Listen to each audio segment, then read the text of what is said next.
Il dit dans Psaume 142, il dit que mon âme bénit l'Éternel et j'oublie aucun de ses bienfaits. Donc, je ne peux pas oublier les bienfaits de Dieu. Et je sais que ton voix, c'est un bienfait de Dieu. Amen. Amen. Donc, c'est une raison de continuer à l'adorer. Et je le magnifie pour jusqu'où nous sommes arrivés aujourd'hui. Être là, ici, présent. C'est une grande marche, un grand parcours qui a commencé. Tu peux te rappeler du moment où tu as reçu le Seigneur, où cette bonne nouvelle est entrée en toi, et ton cœur est transformé, ton cœur est changé. Au même du moment où tu as décidé de faire un pas plus puissant avec le Seigneur.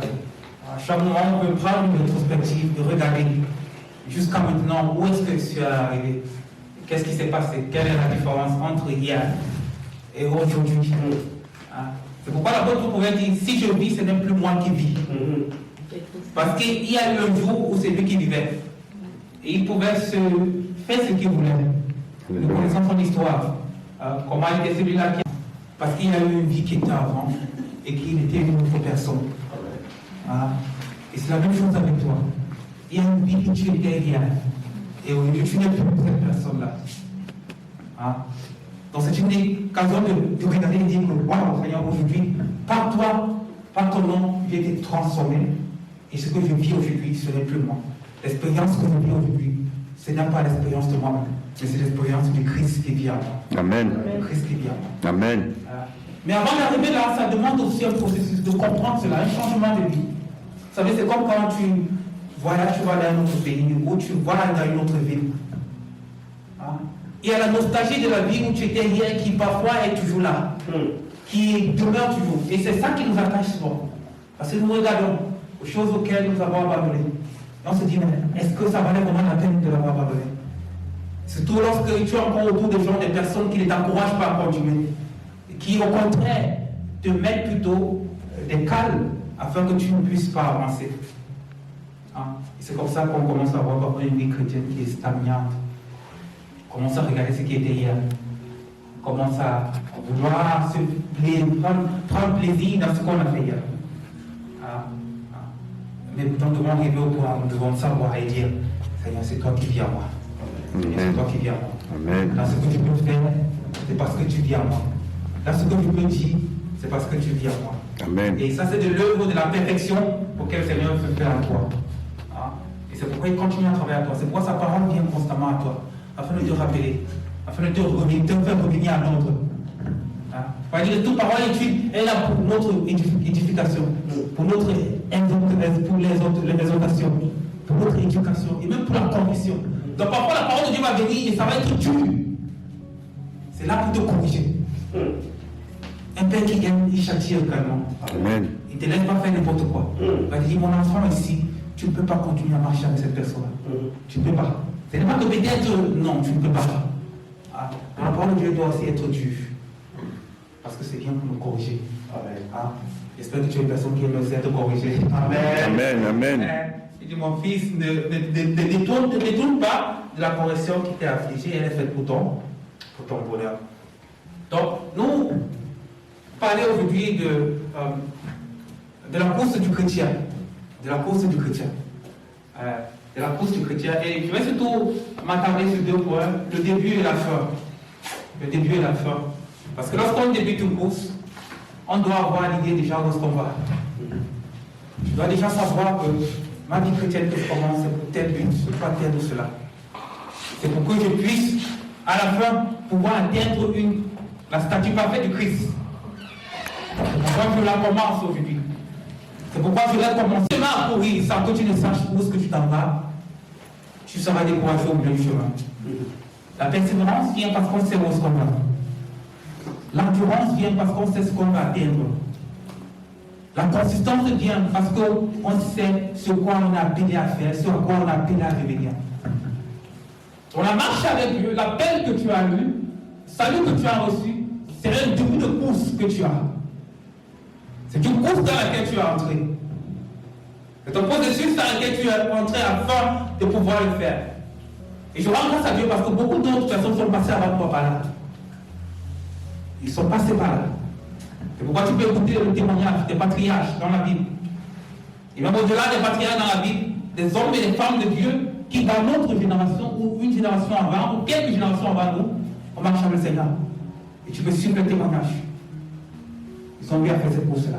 C'est là pour laquelle tu es en train de faire aujourd'hui. C'est là dans laquelle tu es dans mon aujourd'hui. Et lorsque tu commences à lire Hébreu, le chapitre 11, que nous avons lu, la Bible va là-bas jusqu'au. Il parle beaucoup des hommes de foi, que ce soit d'Abraham, Noé, Isaac, Enoch, et beaucoup d'autres. Et le verset 38, que nous avons lu, la Bible là-bas qu'ils étaient là dans le monde, quand ils ont compris que l'objectif pour eux n'était plus seulement de se tenir, d'être contents de ce qu'ils étaient, de ce qu'ils sont, des finances ou des emplois qu'ils avaient, le monde est devenu comme un espace errant pour eux. Ils ont commencé à faire le plaisir d'être là. Ils ont dit, je vis ici seulement pour attendre ma destinée céleste. Ils n'ont pu penser à se faire plus d'attaches dans la vie d'aujourd'hui. Ils n'ont pu penser à se mettre plus établis ici. C'est pourquoi la Bible les compare à des personnes qui vivent en état errant. Des personnes qui ne savaient pas, qui tournaient juste. Et le verset 39, c'est où là je m'avais vraiment. Il dit au verset 39, le chapitre 11, verset 39, et tous ceux-là qui avaient reçu par la foi un bon témoignage, n'ont pas obtenu ce qui les avait été promis. Tous ceux-là qui ont reçu par la foi un bon témoignage. Et c'est la première qualité de la foi en toi. Ça doit produire un bon témoignage. La foi que tu as dans le Seigneur doit être une foi qui doit produire un témoignage, un bon témoignage. Et lorsqu'on va te regarder et te dire que toi tu es chrétien, ça doit t'accompagner avec un bon témoignage qui va avec. Amen. Ça doit t'accompagner avec une confiance qu'on peut te faire. Savoir que celui-ci, si tu nous confies de l'argent, il va le garder, il ne va rien détourner, il va ramener tout. Parce qu'un bon témoignage t'accompagne ta foi. Une manière de montrer, de savoir comment est-ce que si ta foi de quelqu'un est véritable, c'est d'écouter ce qu'on dit autour de lui. Est-ce que depuis que sa vie a été transformée, son témoignage aussi a changé? Ou alors on te reconnaît toujours comme ce volet-là. Même quand tu as été transformé, cela n'a pas été transformé. Ils ont cru en Dieu, ils ont aussi par la foi un bon témoignage. Mais une chose qui a été manquante, ils n'ont pas reçu, ils n'ont pas obtenu ce qui les avait été promis. Ils n'ont pas reçu ce qui les avait été promis. Et en méditant dessus, je commençais à remonter à voir toute l'histoire, commençant par Abraham, qui la Bible appelle le père de la foi, et que la Bible dit que même eux, ils n'ont pas reçu ce qui leur avait été promis. Ce qu'ils ont reçu, c'était le bon témoignage. C'est pourquoi leur histoire est là. Mais ils n'ont pas reçu ce qui les avait été promis. Amen. C'est-à-dire qu'au-delà du bon témoignage, il y avait encore une promesse plus grande que cela, qu'ils cherchaient à voir. Et ils n'ont pas reçu cela. Et ça, c'était la promesse du Messie. De pouvoir voir et connaître le Messie. Ils avaient une connaissance de Dieu, mais ils n'avaient pas la connaissance du Messie. Ils avaient une connaissance de Dieu, mais la Bible dit que c'était une connaissance seulement en des shadows, comme des shadows en français.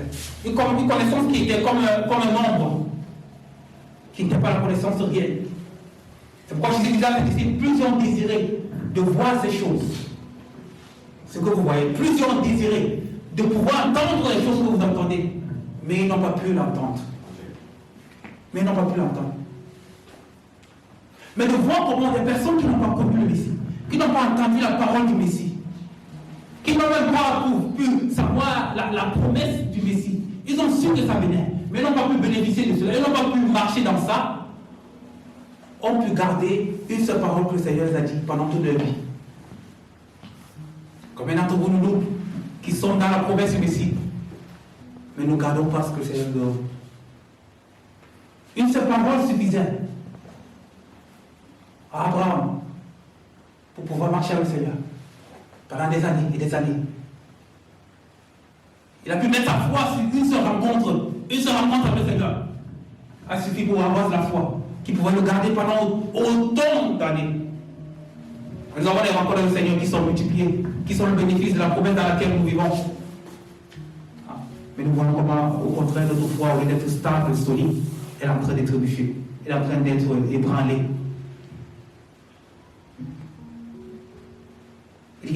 gens n'ayant pas reçu cela, beaucoup ont eu à prophétiser dessus. Le Seigneur qui le dit. Les prophètes ont désiré à pouvoir avoir une image, à pouvoir savoir le temps dans lequel sera. Peut-être si tu demandes au prophète Isaïe, il pourrait te dire que j'aurais souhaité être né quand le Seigneur était là, parce que j'aurais pas seulement eu une idée, mais j'aurais vu en personne. Je l'aurais senti en personne, je l'aurais touché en personne, je l'aurais écouté en personne le parler. Pour dire combien nous sommes plus bénéficiants, nous sommes plus avantageux, nous qui vivons sous la promesse de Dieu. Nous qui vivons sous la promesse du Dieu, du Messie qui est venu. Par rapport à cela, nous pouvons avoir des expériences avec Dieu plus meilleures que d'autres qui ont eu avant. Parce que notre connaissance de Dieu est plus meilleure que la leur. Notre connaissance de Dieu est plus profonde que la leur. Voilà, l'Ancien Testament, il y avait 3 catégories de personnes sur lesquelles l'Esprit de Dieu descendait. C'était généralement ceux qui étaient appelés les prophètes, les sanctificateurs et les rois également. Mais la plupart du peuple, ils n'en bénéficiaient pas de cela. Parce que la promesse de la repas, de l'Esprit de Dieu qui se repart dans toute chair, il n'était pas de cette génération qui devait avoir bénéficié de cela. Il pouvait avoir prophétisé dessus, comme le prophète Joël a prophétisé. Mais il n'était pas bénéficiaire de cela. Combien de fois, toi et moi, qui ne sommes pas seulement, nous sommes bénéficiaires de cette promesse-là, de l'Esprit de Dieu qui se repart sur toute chair, afin que le fils et filles puissent prophétiser. Que faisons-nous de cela? Que faisons-nous de cela? De toi qui vis aussi dans une abondance de la connaissance de Dieu. Ils ont eu un témoignage, un bon témoignage par leur foi. Même s'ils n'ont pas reçu la promesse, ce qui était promis. Ils ont pu avoir déjà une marche droite avec Dieu, même n'ayant pas vécu dans la promesse du Messie. Il dit que toi et moi, il n'y a pas de raison que nous n'ayons pas de marche droite avec Dieu. Parce que non seulement nous pouvons voir l'histoire, mais nous sommes dans la promesse de Dieu. Nous sommes avec lui. Donc, ça nous donne un avantage de le connaître davantage. De savoir d'avoir des pas plus fixes, plus fermes. D'avoir des expériences plus magnifiques avec Dieu. De savoir que s'il est là, il est là pour agir. Il est là pour agir. Donc, et c'est ça qui est dans la course du croyant. Que avant de commencer cette course-là, quand tu t'engages dessus, tu dois déjà savoir cela. Que tu courses, tu dois savoir. Que je viens et je peux courir. Je suis plus avantageux dans ma course qu'Abraham a été. Je suis avantageux dans ma course que Noé a été. Parce que je bénéficie de l'Esprit de Dieu vivant en moi, désormais. L'Esprit de Dieu vient plus seulement comme au temps des prophètes. Il descendait sur lui pour qu'il prophétise. Après, il pouvait partir. Mais je vis dans la promesse de Dieu où l'Esprit descend et reste à moi. Alléluia. Il reste à moi. Alléluia. Et si je disais ici par une partie, je vous enverrai le consolateur et il viendra pour habiter en vous. Il viendra pas seulement pour vous visiter, il viendra pour habiter en vous. Alléluia. L'Esprit de Dieu est la plénitude de Dieu lui-même qui décide de rentrer à un homme afin de faire de lui sa possession. Mon expérience en tant que croyant doit être plus meilleure. Mon expérience aujourd'hui doit être plus meilleure que ce qu'ils autres qui ont eu. Certains pouvaient attendre seulement une fois l'année pour écouter la voix de Dieu. Le temps où ils pouvaient aller au temple. C'était la seule occasion de s'entretenir avec un homme de Dieu. C'était la seule occasion quand ils pouvaient voir le sacrificateur. Ils pouvaient s'entretenir avec lui, un homme de Dieu. Mais combien de fois toi et moi, nous avons cette occasion-là de voir une multitude de personnes autour de nous qui servent Dieu, auxquelles on peut s'entretenir, auxquelles on peut parler. Mais que faisons-nous de cela? Que faisons-nous de cette grâce qui est plus abondante aujourd'hui dans nos jours qu'hier? Il dit, ayant reçu un bon témoignage par le foi, ils n'ont pas pu reçu pour la promesse qui était pour eux. Il dit dans 1 Pierre chapitre 1, verset 12, il y a que même 1 Pierre chapitre 1, c'est ça on va la trouver pour nous après, il dit que même les anges ont désiré de prêcher l'évangile que je prêche aujourd'hui, de prêcher l'évangile que toi tu prêches. Mais cela ne nous a pas été accordé. Que beaucoup de prophètes ont cherché à pouvoir être de ceux-là qui seront participants de ce que le Seigneur fait dans notre génération aujourd'hui, de ce que le Seigneur fait dans nos derniers temps. Mais ils n'ont pas pu le faire. Ils n'ont pas été. Vous savez, souvent nous désirons avoir quand nous écoutons les gens qui ont des expériences angéliques, c'est-à-dire avoir vu des anges, avoir rencontré des anges. Tu peux lire ce que tu as trouvé. 1 Pierre chapitre 1 verset 2, je lis la parole du Seigneur Jésus-Christ. Il leur fut révélé que ce n'était pas pour eux-mêmes, mais pour vous. Les fut révélé que ce n'était pas pour eux-mêmes, mais pour vous. Qu'ils étaient les dispensateurs de ces choses. Vous qui êtes les dispensateurs de ces choses. Que vous en annoncez maintenant ceux qui vous ont prêché l'évangile par le Saint-Esprit envoyé du ciel et dans lesquels les anges désirent plonger leur regard. Je dis que même les anges ont désiré plonger le regard dans l'évangile que toi et moi. Dans d'autres versions, il y a les anges désirent pouvoir prêcher l'évangile que toi et moi faisons. Mais ils ne peuvent pas le faire. Donc aussi bien que c'est bien d'aimer les différentes manières que le Seigneur peut nous parler, soit au travers d'un ange, et il a fait beaucoup de fois dans la Bible. Mais il y a une connaissance profonde de Dieu, qui est dans l'évangile, qui est dans la bonne nouvelle, que eux-mêmes, eux sont là devant Dieu en train de désirer, vouloir le faire, mais ils ne peuvent pas. Ils ne peuvent pas le faire. Mais toi et moi, on a été privilégiés de pouvoir le faire. Nous devons mettre cela en éveil, nous devons mettre cela en contribution. Voir le privilège dans lequel tu es. Quand je parlais des courses, quand tu commences la course, Seigneur, tu dois savoir ces choses-là. Je suis privilégié, plus qu'un an, de prêcher la parole de Dieu. De prêcher la parole de Dieu. Parce que c'est moi qui t'ai envoyé pour le faire. C'est moi qui t'ai envoyé pour publier cette bonne nouvelle-là. Le prophète hier, on lui a annoncé cela. Mais moi, j'ai été envoyé aujourd'hui, j'ai été choisi dans cette génération où je suis de pouvoir le faire. Tu as raison pour laquelle tu ne dois pas quitter. Pour pouvoir dire, je n'ai pas honte de l'évangile, c'est une puissance de Dieu pour le salut. Pour quiconque croit, pour le juif en premier, mais pour les grecs aussi, ou pour le monde, pour le gentile, pour le juif en premier, pour le païen aussi, pour celui-là qui connaît, comme celui-là qui n'a pas de connaissance. Parce que cela est pour tous. Cela est pour tous. Cela est pour tous. Et verset 40, il dit car Dieu avait en vue quelque chose de plus meilleur pour toi, pour moi, afin qu'il ne parvienne pas à la perfection sans nous. Ou afin qu'il ne parvienne pas sans nous à la perfection. Tu avais quelque chose de plus meilleur pour toi. C'est pourquoi tu es venu ici, dans ce temps-ci, dans cette génération-ci. Je veux que nous qui sommes des chrétiens, nous qui servons Dieu, que tu puisses faire cette course-là de manière plus meilleure que ceux qui l'ont fait hier. De manière plus meilleure que ceux qui l'ont fait hier. De manière plus déterminée que ceux qui l'ont fait hier. De manière plus attentive que ceux qui l'ont fait hier. Hein? Parce que nous sommes là, environnés de beaucoup de personnes, de beaucoup de choses qui sont autour de nous. Des choses qui sont là, auxquelles est-ce que je peux décider aujourd'hui de m'en séparer. Mais souvent je laisse ça tellement attaché à moi. Souvent je laisse ces choses-là tellement si proches. Et cela commence à entraver mon parcours avec le Seigneur. Entraver mon parcours avec le Seigneur. Je veux que nous soyons des gens qui désirons avoir des expériences meilleures avec le Seigneur.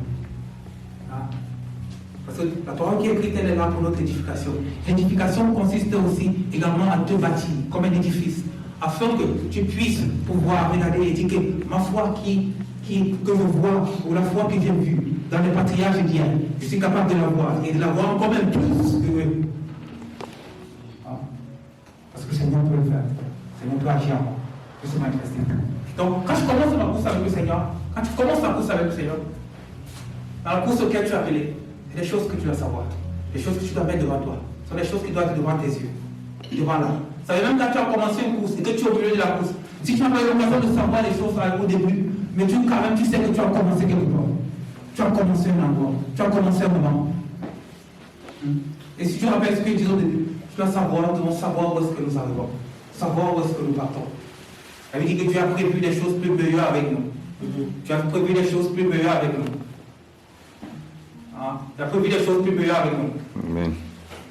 C'est ça qui doit être là. Il dit, je sais les plans et les projets que je forme pour toi. Yes. Et vous me dites, à la fin de ce verset dans Jérémie 29, verset 11, il dit afin de te donner un avenir certain. Amen. Non, de te donner une fin certaine, une fin certaine. De te donner l'avenir afin de te donner une fin certaine. Et que la fin avec le Seigneur est certaine. Je sais où est-ce que je vais. Je sais ce que je fais avec lui. Et ce qui te donne la confiance de marcher avec lui, ce qui te donne l'envie de persévérer. Parce que tu n'es pas errant, ne sachant pas où tu vas. Mais tu connais ta fin. Je connais mon espérance. Je sais en qui j'ai cru. Je sais où je vais. Je sais que cette tribulation, ce que j'ai vécu aujourd'hui, ne va pas pouvoir retirer mes yeux sur ce qui est plus meilleur à venir. Ce qui est plus meilleur à venir. Pourquoi nous allons étudier dans le livre dans l'Hébreu 12, au verset 1, et c'est vraiment là-dessus que je voudrais vraiment que tu fasses attention. Il dit ici, nous donc, puisque nous sommes environnés d'une multitude de témoins, nous donc, puisque nous sommes environnés d'une multitude de témoins, il dit toi aussi, puisque tu es environné d'une multitude de témoins. Et c'est cette image-là que je veux que tu gardes aujourd'hui surtout. Que tu gardes, que tu es environné d'une multitude de témoins. Et les témoins ici ce sont ceux-là qui hier ont marché avec le Seigneur. Ce sont ces patriarches-là que la Bible parlait dans le chapitre 11 précédent. Ce sont tous ces gens-là. Il dit qu'aujourd'hui, ils sont comme des témoins en train de te regarder dans la course que tu fais. Et lorsqu'ils peuvent regarder à toi, toi qui as l'opportunité d'avoir d'être dans la promesse du Saint-Esprit, la promesse du Messie qui est là, qui vient en toi, qu'est-ce que tu fais?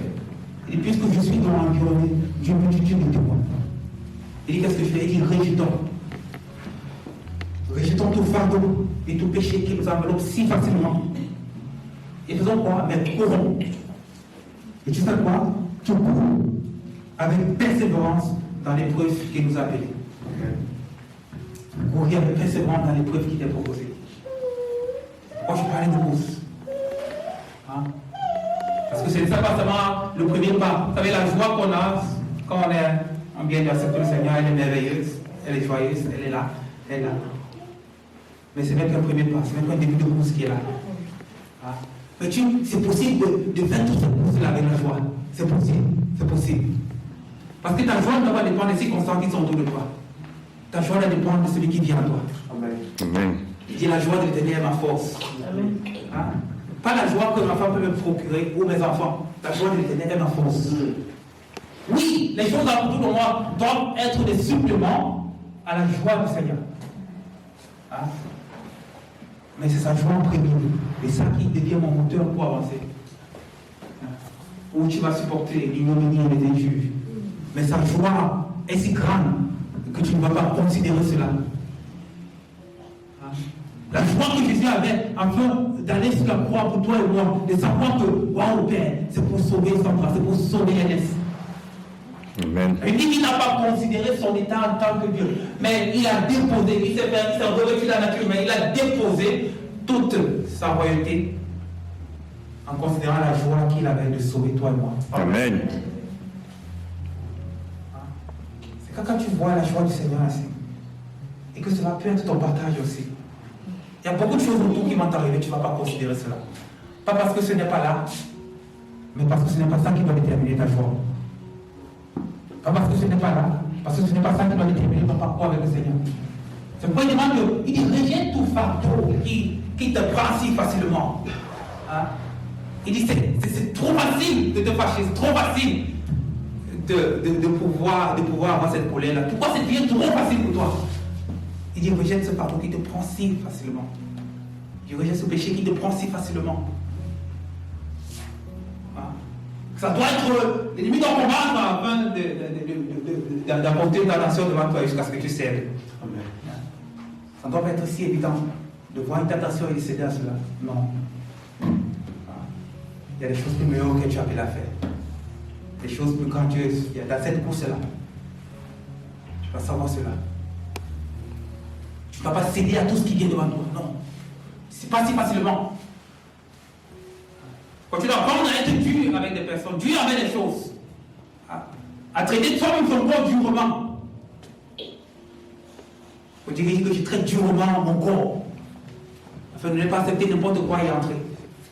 Je traite durement mon corps, afin de ne pas laisser n'importe qui pouvoir s'approcher. Le péché doit être dur avant de ma tête. Le péché doit être dur avant de ta tête. Ça ne doit pas être si facile. Il dit, tu ne dois pas porter autant de soucis si facilement. Que tu vois un appel, ça, tu as déjà la bonne tête. Non. Il dit, rejette ton fardeau qui te prend si facilement. Souvent, nous laissons tellement emporter si facilement par les circonstances autour de nous. Nous réagissons tellement si émotionnellement. C'était bien de regarder, d'être émotionnel, Dieu, mais ça ne va pas être si facile. C'est lorsque quelque chose arrive, tu dois toujours voir quelle est ma position, où suis-je. Est-ce que c'est cette circonstance-là qui va déterminer ma foi? Est-ce que c'est cette circonstance-là qui doit déterminer ma paix? Si ce n'est pas le cas, ma paix ne sera pas en fonction de cette circonstance. Quelque part dans votre dossier au premier lecture, il dit que vous n'aurez pas à souffrir jusqu'à ce que le sang coule. Hein? Il dit que cette situation-là ne sera pas si dure que ton sang va couler. Non. Donc c'est plus facile de résister à cela. C'est plus facile de résister à cela. Nous devons vraiment être dans la course, pas qui a dit à commencer la course avec le Seigneur. De savoir ces choses-là. Ne te laisse pas emporter facilement par les choses qui sont autour de toi. Que ce soit le péché, ou alors même les fardeaux que nous-mêmes nous portons. Seigneur dit à Matthieu au chapitre 11, il dit, venez à moi tout ce qui est chantier fatigué. Et à chaque fois qu'il y a une situation, une circonstance, que cette parole-là demeure en toi. Il venait à moi tout ce qui est chantier fatigué, vous donner le repos. La première chose, quand le Seigneur vient pour résoudre un problème à toi, c'est de donner la paix. Ce n'est pas de résoudre le premier problème, c'est la paix. C'est le premier signe que le problème est en train d'être résolu. C'est que la paix vient dans mon cœur. Alléluia. Il dit que votre cœur ne se trouble pas, croyez en moi. Donc, chaque fois que tu pries, même si tu ne vois pas cela se matérialiser, si la paix du Seigneur te remplit, c'est qu'il est en train d'agir. Amen. C'est qu'il est en train d'agir. Amen. Pourquoi il dit que tu ne vas pas souffrir jusqu'à ce que le sang coule? Non. Son sang va couler pour toi. Ton sang n'a pas besoin de couler pour ça. Son sang va déjà couler pour toi. Donc, nous devons prendre cette attitude de ne pas laisser, pas te laisser emporter par les distractions autour de toi. Rejette tout cela, rejette cette distraction-là qui vient si facilement. Quelqu'un va t'appeler, dit que partons ici, et tu es là. Tu as sauté, tu es parti. Il rejette ça. Mais il a les yeux fixés. Hein? Et c'est ça le fait d'être focalisé. Parce que si tu rejettes seulement les choses, d'autres choses vont toujours venir. Mais lorsque tu deviens focalisé sur quelque chose, tu ne vas plus voir les choses qui viennent à côté. Il dit, mais il y a les yeux fixés sur Christ. Il y a les yeux fixés. Donc, ce n'est pas seulement de rejeter les choses, mais c'est mettre dans son regard sur le Seigneur. Hein? Il y a quelque chose qu'on dit en anglais, focus bring blindness. C'est-à-dire, pour traduire un peu, c'est-à-dire quand tu es focalisé, tu deviens aveugle. Tu deviens aveugle des choses autour de toi. Lorsque tu as un seul point que tu regardes, tu sens que tu vois les choses autour de toi. Tu ressens, tu vois seulement le point que tu fixes là. Tu vois seulement tout ce qui est dans le champ de vision. Si je regarde dans cette direction, je ne peux pas voir ce qui est derrière moi. À moins que je me tourne pour regarder. Donc quand je me focalise sur le Seigneur, il y a beaucoup de choses autour de moi que je vais arrêter de voir. Pas parce que ce n'est pas là, mais parce que mon attention n'est plus dessus. Hein? Je vais plus voir ce frère-là comme quelqu'un qui est en train de vouloir m'énerver. Mon attention n'est pas sur son énervement, c'est ce qui fait m'énerver. Hein? Je vais plus voir cette soeur-là qui me calomnie. Mon attention n'est pas dessus. Mon attention est sur le Seigneur, focalisée sur lui. Je vais plus voir ces gens-là qui sont seulement en train de me critiquer. Mon attention est sur le Seigneur. Pas sur les critiques qu'ils sont en train de dire. Parce que lorsque je vais tourner mon attention sur cette critique-là, qu'est-ce que je fais? Je vais porter encore une fardeau sur moi. Je vais porter encore une fardeau sur moi. Il dit, rejette tout fardeau, tout péché qui te prend si facilement. Mets ton attention fixée sur le Seigneur. Mets ton attention fixée sur lui. Et c'est ça dans la course que tu es appelé à faire. Avoir l'attention fixée sur lui. Et c'est lui le chef et le consommateur de notre foi. Hein? La Bible dit ici là que nous courons vers l'épreuve. Le verset 2, il dit, les yeux fixés sur Jésus, qui est l'auteur de la foi. Les yeux fixés sur Jésus, qui est l'auteur de la foi.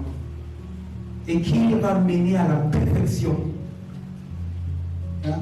Et ce qu'il dit ici là, au lieu de la joie qui lui était proposée, il a supporté la croix, méprisé la honte, et il s'est assis à la droite du Père. Hein? Et c'est ça, c'est que la victoire, que tu es victorieuse. C'est là de savoir lorsque tu fixes tes yeux. Ce n'est pas de savoir ce qui va t'arriver. Ce n'est pas de savoir ce qui va arriver autour de toi. mais c'est de savoir où est-ce que tes yeux sont fixés. Si chaque jour tes yeux sont fixés sur Jésus, toutes autres choses ne seront plus importantes autour de toi. Amen. Les choses qui m'entourent ne valent plus rien pour moi. Les choses qui se manifestent autour de nous ne valent plus rien pour moi. Parce que quand je regarde à toi, je vois la perfection que tu es en train de m'amener. Je vois l'être que tu es en train de devenir. Donc, chaque fois que tu vas pouvoir avoir cela, tu vas voir comment tu vas avancer dans ta vie chrétienne.